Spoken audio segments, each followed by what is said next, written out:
Oke teman-teman, kembali bersama Kak Vino dalam channel Dr. Med Plus. Kali ini kita akan membahas sedikit teori tentang hidrokarbon dalam kajian tentang minyak bumi ya. Jadi di bab hidrokarbon ini teman-teman pasti akan menemukan soal teori yang berkaitan dengan minyak bumi. Nah, apa aja yang dipelajari kita rangkum dalam bagian ini ya. Jadi dalam materi minyak bumi itu teman-teman wajib tahu tentang konsep bahwa minyak bumi itu dari proses penyulingan di lautan gitu ya, dia akan destilasi atau disuling menjadi bagian-bagian ya. Jadi bagian-bagian yang dari minyak mentah terus kemudian dia akan disaring menjadi minyak pelumas, kemudian dari minyak bahan bakar industri, minyak diesel, bensin, petroleum dan seterusnya. Nah, itu dari minyak bumi yang dari minyak mentah ya. Itu makanya penyulingan di laut itu prosesnya rumit sekali. Nah, dari penyulingan minyak bumi itu kita mendapatkan yang namanya fraksi-fraksi. Nah, ini yang teman-teman nanti perlu memiliki tabel ini ya. Jadi biasanya soalnya itu akan diberikan misalkan atom karbon C5 sampai C10 itu dia biasanya digunakan untuk apa? Lah berarti kalau C5 sampai C10 itu sekitar ini ya, teman-teman, ada bahan bakar kendaraan ya kan, bahan bakar penerbangan bermesin piston dan seterusnya. Gitu ya. Jadi ini. Nah, cuman kalau teman-teman mencari tabel seperti ini mungkin tabel satu dengan tabel yang lain itu relatif ada perbedaan. Ya, tapi yang penting adalah teman-teman menghafalkan urutan fraksi minyak bumi dari yang paling bersih sampai yang paling kotor atau kebalikannya juga boleh.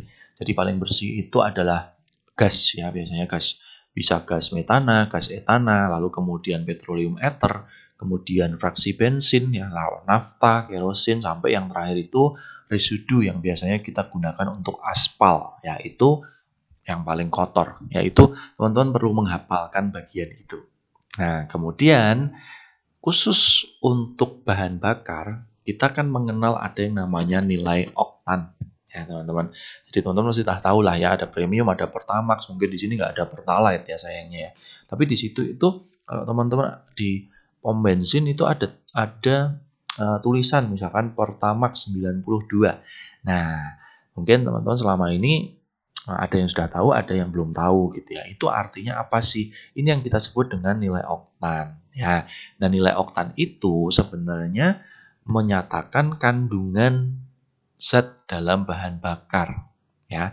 Nah, nilai oktan bahan bakar itu menyatakan isooktana dan N-heptana. Artinya, ketika kita punya misalkan nilai oktan pertalite itu 90, berarti dia mengandung 90% isooktana dan sisanya atau 10% adalah N-heptana.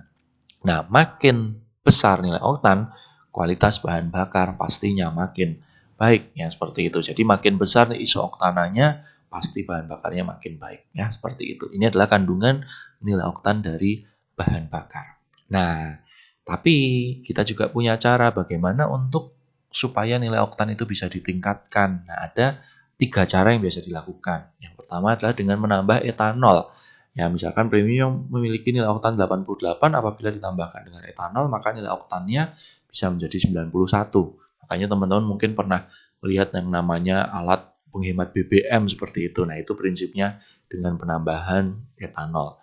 Lalu kemudian ada juga penambahan TEL atau kita sebut dengan tetraethyl lead ya, seperti itu. Nah, ini rumusnya adalah PbC2H5 4 kali. Ini salah satu zat yang digunakan untuk meningkatkan nilai oktan. Tapi zat ini ada unsur tidak baiknya ya, karena dia itu ternyata menghasilkan endapan di mesin. Maka zat ini akhir-akhir ini sudah jarang digunakan ya. Nah, yang ketiga adalah dengan penambahan namanya MTBE, metil tersier butyl ether.